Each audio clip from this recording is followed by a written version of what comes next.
everyone, welcome back to the class. This is the Neetu here. So in today's video we have to discuss about the topic semiconductor electronics as mentioned here. In this video in semiconductor electronics we have to discuss only the specific topic that are mentioned here. Then we have to study about what are the conductors, semiconductors and insulators and the resistivity and conductivity also. Then after we have discussed about the energy bands, what are the valence band, what are the conduction bands. We have to discuss in details about the valence band and conduction bands, and also about the energy gap, that is a forbidden energy gap between the conductors, semiconductor and insulator, and also compare the energy gap of the conductor, insulators and semiconductors. Okay, and in last we have to discuss the numericals to clear your topic. So this is all about this video, that we have to discuss only this topic in these videos. Okay, so let's start. What's about the electronics? As mentioned here, semiconductor and electronics. So I first of all I give the introduction about the terms electronics and semiconductor. So what's about the electronics? Electronics is all about the study of the electron mechanism. Electron mechanism, that is the motion of the electron either in the influence of the electric field or the magnetic field. So the electronics is more all about the electron movement and its behavior and electronic devices also. Okay, तो electronics में हम electron के motion, उसके behaviour के बारे में study करेंगे, electronic devices के बारे में देखेंगे. So what's about the semiconductor? We have to discuss the electronics already. So what's about the semiconductors? We all are familiar with the words conductor and insulators. We all have to study about the conductors in the lower classes and the insulators also. The materials like the silver, copper, aluminium, all are the conductors whose conductivity is very high but their resistivity is very low. That materials are fall in the category of the conductors. And the materials like the glass, quartz, bakelite, these are the insulators whose resistivity is very high but their conductivity is very low. They are fall in the category of the insulators. There is another class, another category that is lies between the conductor and the semiconductors like silicon and germanium. So we have to go with the semiconducting materials. Silicons and germanium are fall in the category of the semiconductor materials. Okay, and what are the properties of the semiconductor material? Just like the conducting and insulating materials, their conductivity and resistivities are lies between the conductors and insulator. मतलब these are the intermediate of the conductors and insulators. Okay, so this is all about the semiconductors, and in the earlier class we have discussed in details about the germanium and silicon, their properties and their doping nature etc. पढ़ेंगे सब कुछ आगे धीरे धीरे. अब देखो हम solids के बारे में जानते हैं. सॉलिड्स को हमने 3 कैटेगरी में डिवाइड किया गया है. First of all the metals मतलब conductors, insulators and semiconductors.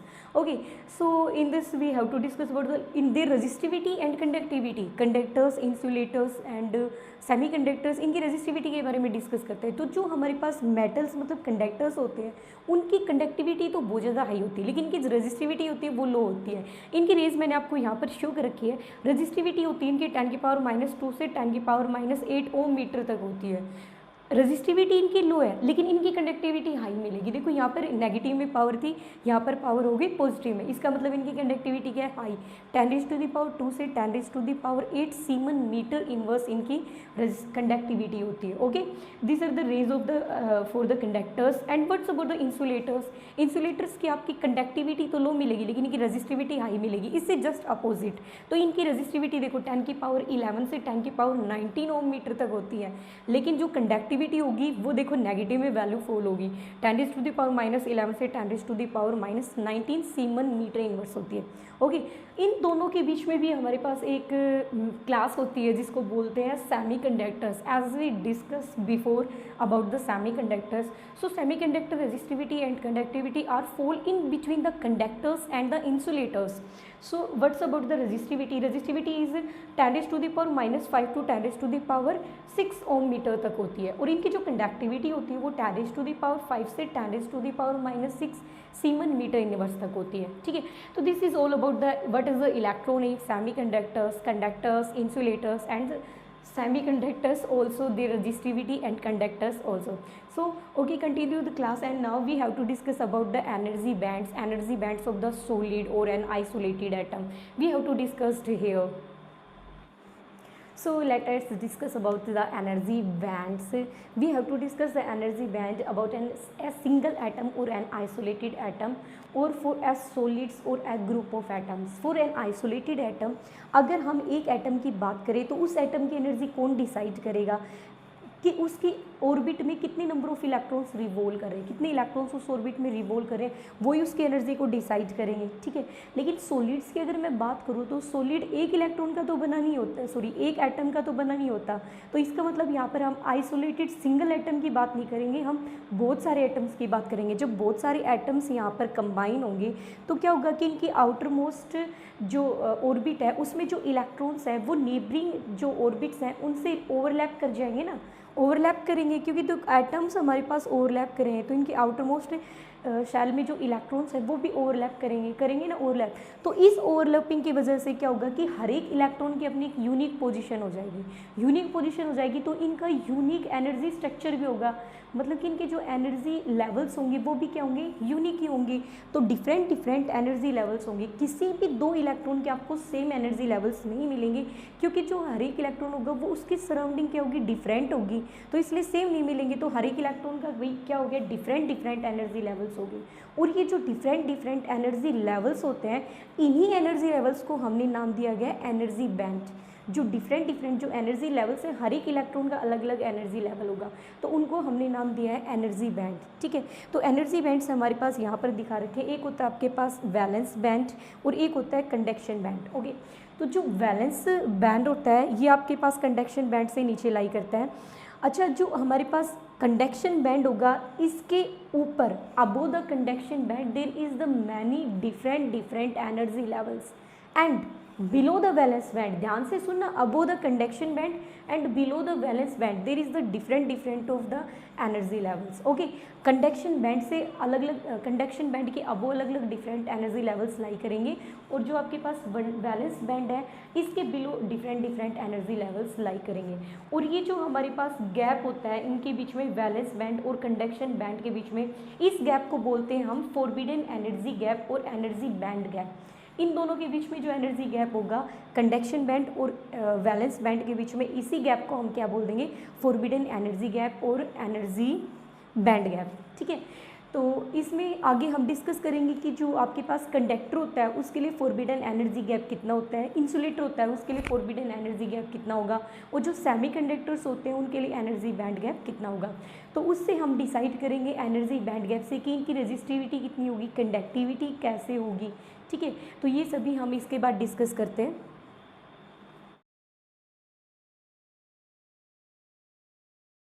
So let's talk about the energy band gap of the conductors, semiconductors and insulators. So first case is for the metals.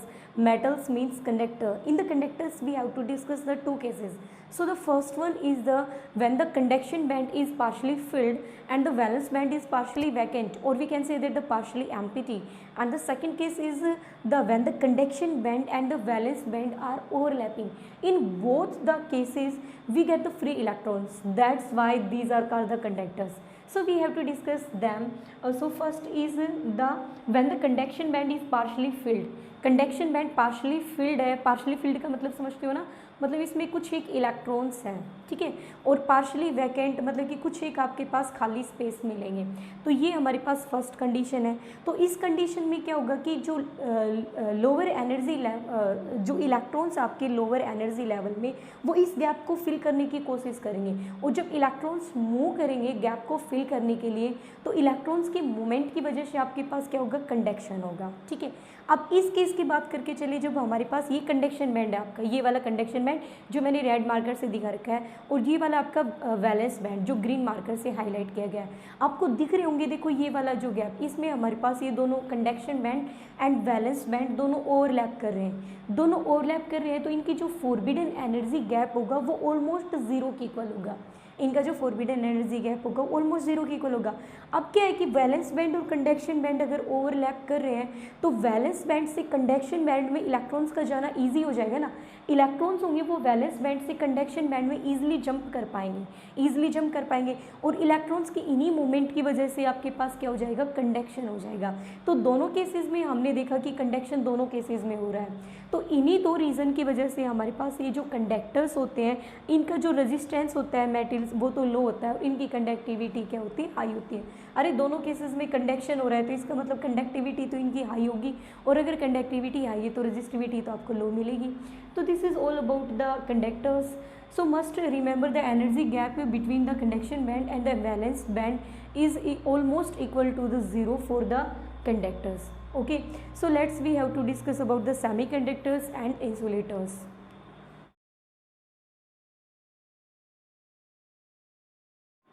Let's see about for the insulators.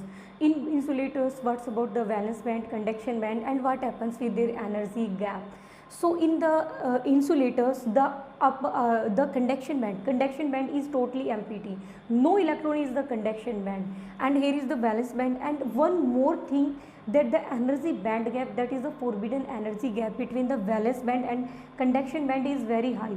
It is always greater than 3 electron volt. 3 electron volt से ज़्यादा है तो बहुत ज़्यादा इसमें energy gap भी है। तो अगर कंडक्शन बैंड में इलेक्ट्रॉन्स ही नहीं है तो कंडक्शन होने का चांस ही नहीं है, ठीक है। अरे कंडक्शन तो इलेक्ट्रॉन्स की वजह से ही होता है ना, तो इसके तो कंडक्शन बैंड में इलेक्ट्रॉन ही नहीं है, कंडक्शन तो होगा ही नहीं होगा, ऑर्डिनरी कंडीशंस में नहीं होगा। अब दूसरी बात करते हैं, अगर हम ऑर्डिनरी कंडीशंस की बात नहीं करें, नॉर्मल कंडीशंस की बात नहीं करें, अगर हम बाहर से कोई एनर्जी भी प्रोवाइड करते हैं तो एनर्जी गैप देखा है इनका 3 इलेक्ट्रॉन वोल्ट से ज़्यादा है। इतना ज़्यादा एनर्जी गैप होगा कि जो आपके पास इलेक्ट्रॉन्स होंगे वो वैलेंस बैंड से इलेक्ट्रॉन कंडक्शन बैंड में पहुंच ही नहीं पाएंगे। कभी भी आपके पास जो इलेक्ट्रॉन्स होंगे वो इस एनर्जी गैप को क्रॉस कर ही नहीं पाएंगे। वैलेंस बैंड से कंडक्शन बैंड में उठ के जाएंगे कैसे, नहीं जा सकते, क्योंकि 3 इलेक्ट्रॉन वोल्ट से ज़्यादा एनर्जी गैप है। और ऑर्डिनरी कंडीशंस में तो कोई चांस है ही नहीं, वैलेंस बैंड कंडक्शन बैंड आपका पूरा खाली है, तो इसलिए नो कंडक्शन। तो इसलिए जो आपके पास इंसुलेटर्स होते हैं उसमें कंडक्शन नहीं होता। अगर कंडक्शन नहीं हो रहा तो कंडक्टिविटी क्या रहेगी, वेरी लो, और रेजिस्टिविटी क्या रहेगी, वेरी हाई, ठीक है। तो जो आपके पास कंडक्टर्स होते हैं उनके केस में तो जो आपके पास कंडक्टिविटी रहती है वो हाई रहती है, रेजिस्टिविटी लो रहती है। लेकिन in case of the insulators उल्टा हो जाता है, कंडक्टिविटी तो रहेगी लो और रेजिस्टिविटी क्या रहेगी, इनकी हाई रहेगी।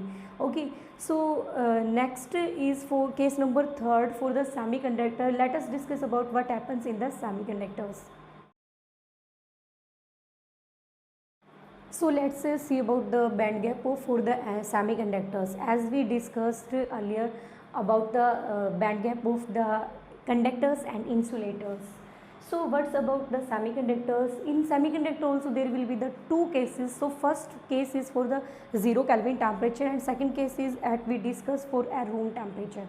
ओके, पहले तो 0 केल्विन टेम्परेचर के लिए देखते हैं कि वैलेंस बैंड और कंडक्शन बैंड में क्या होता है, फिर देखते हैं कि रूम टेम्परेचर पर क्या इफेक्ट होता है। तो जब हम 0 केल्विन टेम्परेचर की बात करेंगे तो जो आपके पास वैलेंस बैंड है वो तो आपके पास कम्प्लीटली फिल्ड रहेगा और जो आपके पास कंडक्शन बैंड है वो कम्प्लीटली एम्प्टी रहेगा। ये था 0 केल्विन टेम्परेचर पर। अब बात करते हैं रूम टेम्परेचर की। तो जब रूम टेम्परेचर होगा तो इनका जो फोरबिडन एनर्जी गैप होता है, मतलब वैलेंस बैंड और कंडक्शन बैंड के बीच में जो गैप होता है वो बहुत ज़्यादा कम होता है। इनका जो बैंड गैप होता है वो आपके पास 3 इलेक्ट्रॉन वोल्ट से भी कम का होता है, तो इसका मतलब बहुत ज़्यादा कम गैप है। तो इतने गैप में तो इलेक्ट्रॉन्स वैलेंस बैंड से कंडक्शन बैंड में जंप कर जाएंगे। Even then at the room temperature also they jump from the valence band to the conduction band even at the room temperature. So in the room temperature the electrons that are lie in the valence band they jump in the conduction band. यहाँ पर whole बन गए, electrons इधर चले गए, ठीक है। तो रूम टेम्परेचर पर इतना कम एनर्जी बैंड गैप होने की वजह से इलेक्ट्रॉन्स वैलेंस बैंड से कंडक्शन बैंड में चले जाएंगे और इसमें कुछ एक फ्यू इलेक्ट्रॉन्स ही जाएंगे। मतलब कंडक्शन तो होगा, अगर इलेक्ट्रॉन्स मूव कर रहे हैं तो कंडक्शन तो होगा, लेकिन कुछ एक इलेक्ट्रॉन्स ही मूव कर पाए, तो इसका मतलब कंडक्शन होगा लेकिन बहुत कम होगा, वेरी लो होगा। तो इसी वजह से हमारे पास जो कंडक्टिविटी होती है और जो रेजिस्टिविटी होती है आपकी सेमीकंडक्टर्स की वो कंडक्टर और इंसुलेटर्स के बीच में लाई करती है। इनकी जो कंडक्टिविटी होती है वो इंसुलेटर से तो ज़्यादा होगी लेकिन कंडक्टर से कम होगी, लेकिन रजिस्टिविटी रहेगा उल्टा। रजिस्टिविटी क्या रहेगी, इंसुलेटर से तो इनकी रजिस्टिविटी कम रहेगी लेकिन कंडक्टर से इनकी रजिस्टिविटी क्या रहेगी, ज़्यादा रहेगी। ठीक है, तो this is all about for the semiconductors.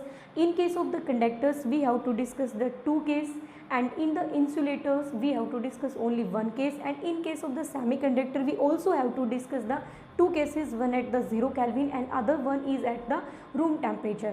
The conductivity of the conductors is very high, insulators is very low, and semiconductor is lies between the conductor and the insulator. This is all about the energy band gap. तो हमारे topic यहाँ तक complete हो चुके हैं अभी। ठीक है, लास्ट टॉपिक आपका इस वीडियो में जो हम डिस्कस करेंगे वो बचेंगे इनके बेस पर न्यूमेरिकल्स देखते हैं। हम देखते हैं भाई इनके बेस पर क्या क्या न्यूमेरिकल्स है। तो न्यूमेरिकल्स करने पर आपके टॉपिक की क्लियरिटी भी बहुत अच्छे से हो जाएगी। Okay, so let's discuss.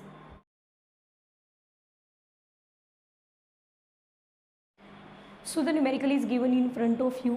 The silicon's energy gap दे रखा है, सिलिकॉन का एनर्जी गैप दे रखा है 1.14। आपको वेवलेंथ फाइंड आउट करनी है जिस पर सिलिकॉन होगा वो एनर्जी एब्जॉर्ब करने लग जाएगा। ठीक है, वेवलेंथ फाइंड आउट करनी है, एनर्जी दे रखी है। सिंपल फॉर्मूला लगाओ, E is equal to H nu की वैल्यू सी बाई लैम्डा, आगे E is equal to H C by lambda, ये फॉर्मूला यूज होगा। एच प्लैंक कॉन्स्टेंट उसकी वैल्यू आपको पता है 6.68 इंटू 10⁻⁻34 जूल सेकेंड। यूनिट्स का खासकर आप ध्यान रखें, जूल सेकेंड यूनिट होती है। स्पीड ऑफ लाइट सी की वैल्यू 3 इंटू 10⁸ मीटर पर सेकेंड। एनर्जी आपको गिवन 1.14 इलेक्ट्रॉन वोल्ट। जब इलेक्ट्रॉन वोल्ट को जूल में चेंज करेंगे तो 1.6 इंटू 10⁻⁻19 से मल्टीप्लाई कर देंगे तो आपकी जो एनर्जी आ जाएगी किस में आ जाएगी, जूल में आ जाएगी। अब तो कुछ भी नहीं बचा है, बस आपको वैल्यूज उठाकर पुट करनी है। एच की वैल्यू है, सी की वैल्यू है, ई की वैल्यू रख दो इस फॉर्मूले में, तीनों वैल्यूज रख दी, कैलकुलेशन कर लेना। After calculation you get 10.88 into 10⁻⁻7 metre. अगर इसको एंगस्ट्रॉम में कन्वर्ट करेंगे तो आपकी वैल्यू आ जाएगी ये। ठीक है, तो ये आपके पास सिंपल सा न्यूमेरिकल था, E is equal to H nu से सोल्व होगा। अभी एक न्यूमेरिकल मैं आपको खुद सोल्व करने के लिए देती हूँ। अगर so guys, this question is for you. You have must mention the answer of this question in the comment box. So I give some idea about this question, how you to solve the question. So here 3 atoms are the given, carbon, silicon and germanium. इन तीनों atoms की खास बात क्या होती है कि इनकी तीनों एटम्स के जो वैलेंस इलेक्ट्रॉन्स होते हैं वो 4 होते हैं। इनकी कॉमन बात होगी कि तीनों एटम्स में 4 वैलेंस इलेक्ट्रॉन्स होते हैं। ठीक है, इनके वैलेंस बैंड और कंडक्शन बैंड के जो एनर्जी बैंड गैप है, मतलब जो फॉरवर्ड एनर्जी गैप है, उनको इससे डिनोट किया गया। कार्बन के लिए इस सिलिकॉन और ये जर्मेनियम के लिए हो गया। तो आपको बताना है कि इनमें से कौन सी स्टेटमेंट सही है। एनर्जी बैंड गैप आपका सिलिकॉन का ज़्यादा होगा, कार्बन का ज़्यादा होगा, या फिर आपका जर्मेनियम का ज़्यादा होगा, या फिर किन्हीं भी दो का बराबर होगा। ठीक है, तो आप इसको सोल्व करके इसका आंसर आप कमेंट बॉक्स में ज़रूर मेंशन करें। अगर आपको किसी अदर टॉपिक पर भी डाउट है तो आप कमेंट बॉक्स में मेंशन करें। हमारी नेक्स्ट वीडियो हम उसी टॉपिक पर अपलोड करेंगे। ठीक है, तो आज की वीडियो में बस हम इतना ही करते हैं, यहीं पर ही स्टॉप करते हैं। तो हमारे सारे टॉपिक ऑलमोस्ट जो यहाँ पर लिखे हुए हैं कवरअप हो चुके हैं। बाकी जो इससे आगे होंगे next N type, P type semiconductors, extrinsic, intrinsic semiconductors क्या होते हैं, इनके बारे में हम नेक्स्ट वीडियो में डिस्कस करेंगे। Okay, thank you.